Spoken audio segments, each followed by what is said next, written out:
رسول اللہ صلی اللہ علیہ وسلم نے فرمایا جمعہ کے دن اور جمعے کی رات کو کثرت سے مجھ پر درود پڑا کرو، بس جو آدمی مجھ پر ایک دفعہ درود بھیجے گا اللہ اس پر 10 رحمتیں نازل کرے گا۔ اللہم صلی علی محمد۔ رسول اللہ صلی اللہ علیہ وسلم نے فرمایا تمہارے افضل دنوں میں سے جمعے کا دن ہے، اسی دن آدم علیہ السلام پیدا کیے گئے، اسی دن ان کی روح قبض کی گئی، اسی دن سور پھونکا جائے گا اور اس دن سب لوگ بے ہوش ہوں گے، اس لیے اس دن مجھ پر کثرت سے درود بھیجا کرو کیونکہ تمہارا درود مجھ پر پیش کیا جاتا ہے۔ کہتے ہیں لوگوں نے پوچھا یا رسول اللہ ہمارا درود آپ پر کس طرح پیش کیا جائے گا جبکہ آپ کا جسم بوسیدہ ہو چکا ہوگا؟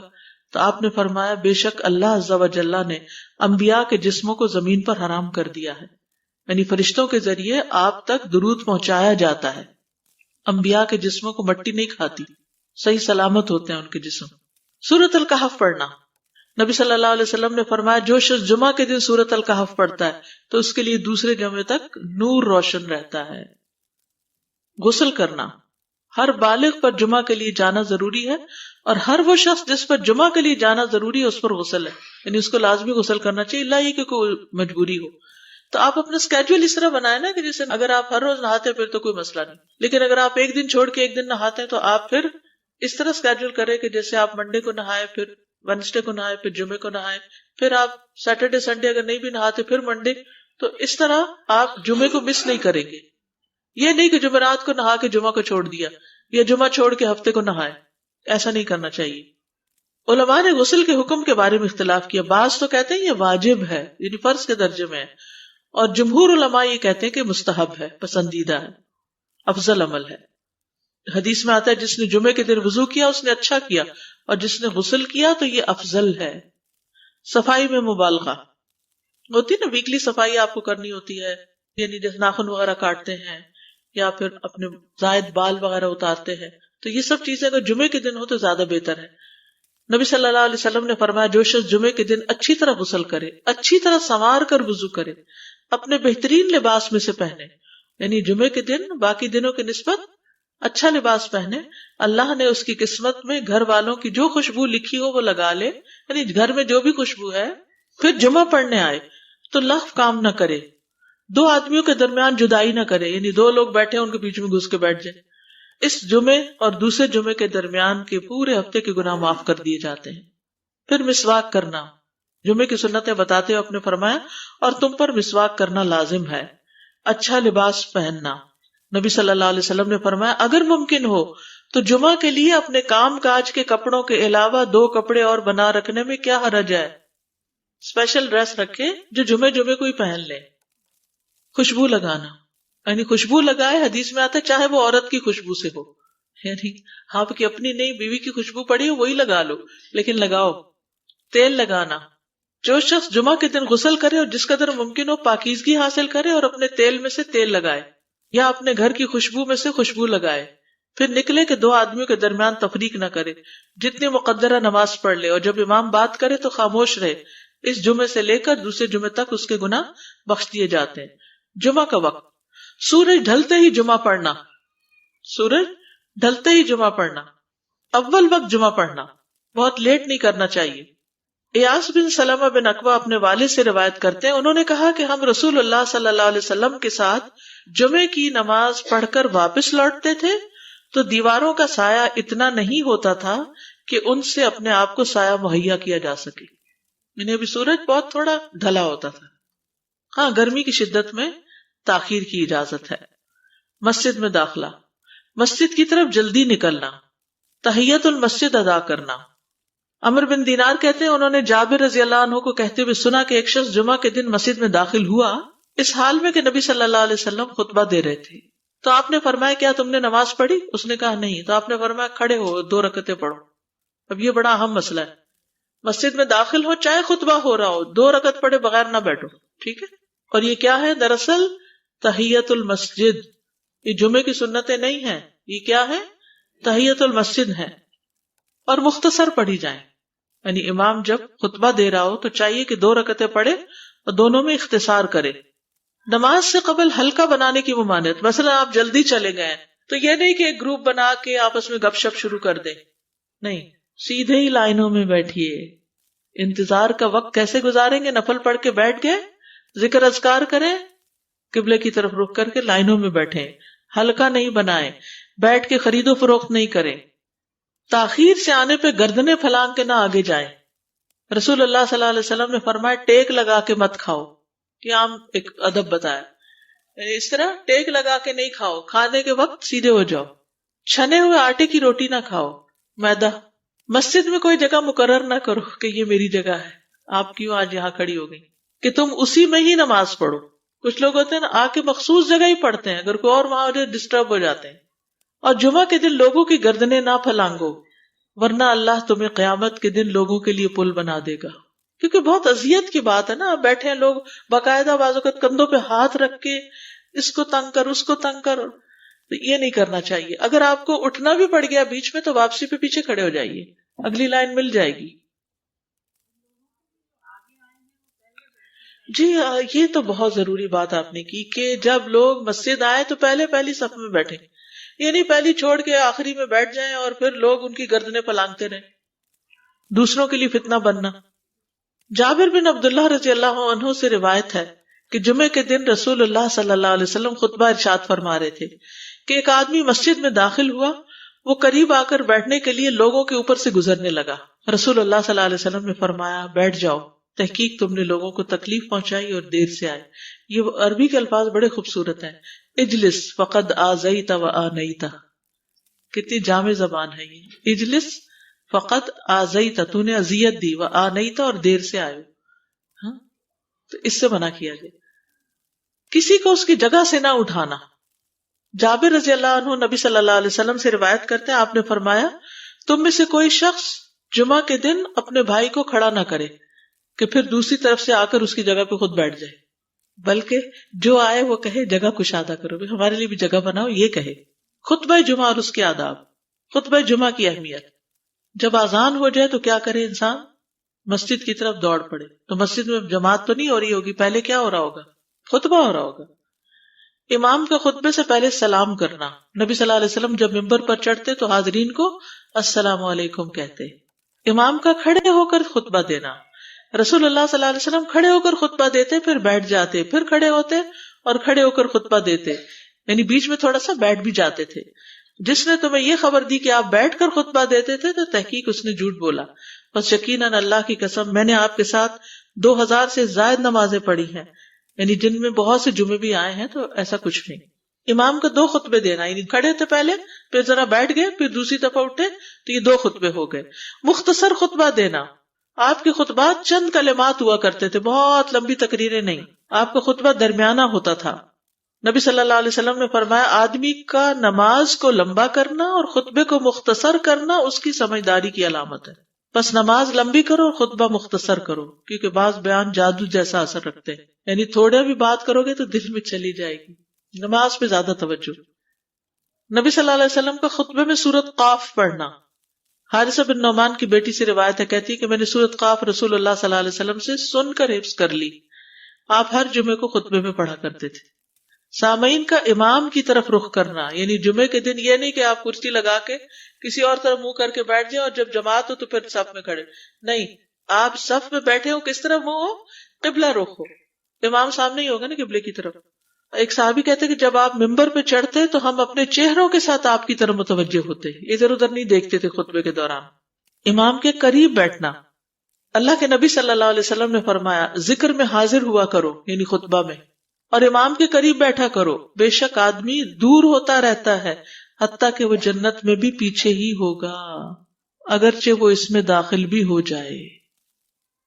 یہ تاخیر کی اتنی مذمت ہے۔ خاموشی سے خطبہ سننا، یعنی بات نہیں کرنی چاہیے، کوئی اہم بات بھی نہیں پوچھنی چاہیے۔ ابن مسعود سے روایت ہے کہ انہوں نے ابی ابن کعب سے قرآن کی کسی آیت کے بارے میں سوال کیا جبکہ اللہ کے نبی خطبہ دے رہے تھے، تو انہوں نے اعراض کیا اور کوئی جواب نہ دیا۔ پھر جب آپ نے نماز پڑھائی تو ابی کہنے لگے تمہارا جمعہ ہی نہیں ہوا۔ تو ابن مسعود نے رسول اللہ صلی اللہ علیہ وسلم سے پوچھا تو آپ نے فرمایا ابی نے سچ کہا، کوئی بات کرنے کی اجازت نہیں، یہ کہنے کی بھی کہ چپ ہو جاؤ یہ بھی اجازت نہیں۔ عبداللہ بن مسعود کہتے کہ جب امام جمعہ کے لیے آ گیا پھر تمہارا اپنے ساتھی سے یہ کہنا کہ خاموش رہو لغویت کے لیے کافی ہے، یہ بھی لغو بات ہے۔ کوئی لغو حرکت نہ کرنا، کنکریوں سے نہ کھیلنا، فون سے نہیں کھیلنا، میسجز چیک نہیں کرنا، انگلیوں میں انگلیاں ڈال کے پٹاخے نہیں بجانا، گوٹ مار کے نہیں بیٹھنا. گوٹ مار کے کیسے بیٹھتے ہیں؟ گھٹنے اوپر کر کے اور یوں ایسے گھٹنوں کے گرد ہاتھ ڈال کے. کئی دفعہ ایسے نظر آتا ہے کہ خطبے میں لوگ اس طرح بیٹھے ہوتے ہیں کیونکہ پتہ نہیں ہے. یعنی آپ چوکڑی مار سکتے ہیں. آپ سب سے افضل پوزیشن تو یہ ہے کہ جیسے نماز کے اتحیات میں ہم بیٹھتے ہیں، لیکن کچھ لوگ اس طرح بیٹھ نہیں سکتے، چلے کرسی میں بیٹھ جائیں. اگر کرسی نہیں ہے، نیچے بیٹھے ہیں، تو چوکڑی مار کے بیٹھ جائیں، مگر ٹانگیں اس طرح پیٹ کے ساتھ لگا کے گھٹنوں پہ ہاتھ کو بل دے کے اس طرح نہیں بیٹھے. اگر مجبوری ہے تو وہ اور بات ہے، لیکن یہ کہ بلا وجہ نہیں کرنا چاہیے کیونکہ ادب کے خلاف ہے. اونگ آنے پر جگہ بدلنا. نبی صلی اللہ علیہ وسلم نے فرمایا اگر جمعہ کے دن کسی کو مسجد میں اونگ آنے لگے تو اپنی اس جگہ کو دوسری جگہ سے بدل لے. کہ بعض اوقات ایسا ہوتا ہے نا، خطبے کے وقت بڑی سکینت ہوتی ہے اور آخری خطبہ تو آپ نیند میں ہی سنتے ہیں. نماز جمعہ کی رکعت 2 رکعت ہے فرض بس. جمعہ کی نماز 2 رکعتیں ہیں اور ان دونوں میں قرات ہوتی ہے. نبی صلی اللہ علیہ وسلم جمعے میں سبح اسم ربک الاعلی اور هل اتاک حدیث الغاشیہ پڑھتے. کبھی جمعہ اور عید کٹھے ہو جاتے تب بھی دونوں نمازوں میں یہی سورت پڑھتے تھے. ٹھیک ہے. اسی طرح صبح کی نماز میں جمعے کے دن الف لام میم التنزیل اور هل اتی علی الانسان کی قرات کرتے اور نماز جمعہ میں سورۃ الجمعہ اور منافقین کی تلاوت کرتے. یعنی یہ بھی ملتا ہے. فرض کے بعد 2 رکعت پڑھنا. عبداللہ بن عمر سے روایت ہے انہوں نے رسول اللہ صلی اللہ علیہ وسلم کی نفل نماز کو بیان کیا اور کہا کہ آپ جمعے کے بعد کوئی نفل نماز نہیں پڑھتے تھے حتیٰ کہ واپس تشریف لے جاتے پھر اپنے گھر میں 2 رکعت پڑھتے تھے. اب جو لوگ گھر نہیں جاتے تو پھر وہیں پر وہ پڑھ لیتے ہیں، ورنہ آپ صلی اللہ علیہ وسلم اپنی سنتیں وغیرہ گھر میں پڑھتے تھے.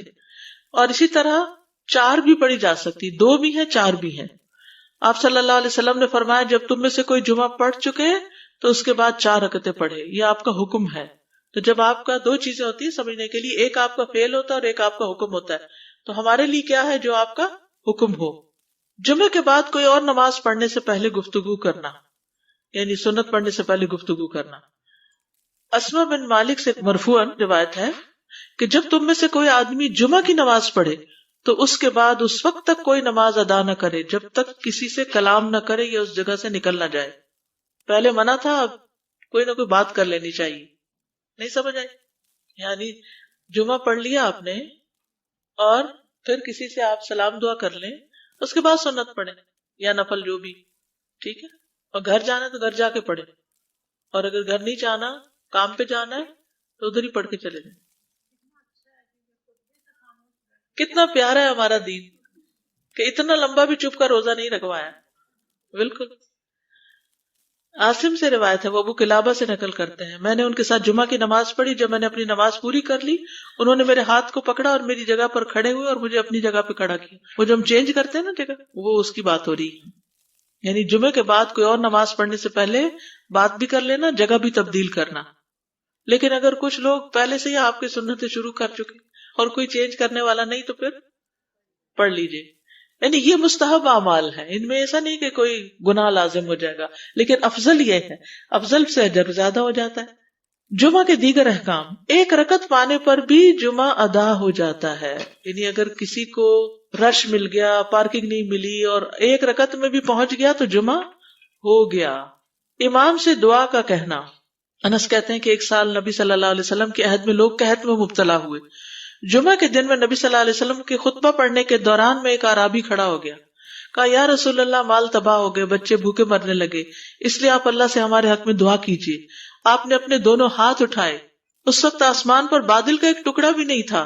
قسم اس ذات کی جس کے ہاتھ میں میری جان، آپ نے ہاتھ اٹھائے بھی نہیں تھے کہ پہاڑوں کی طرح بادل کے بڑے بڑے ٹکڑے امڑ آئے.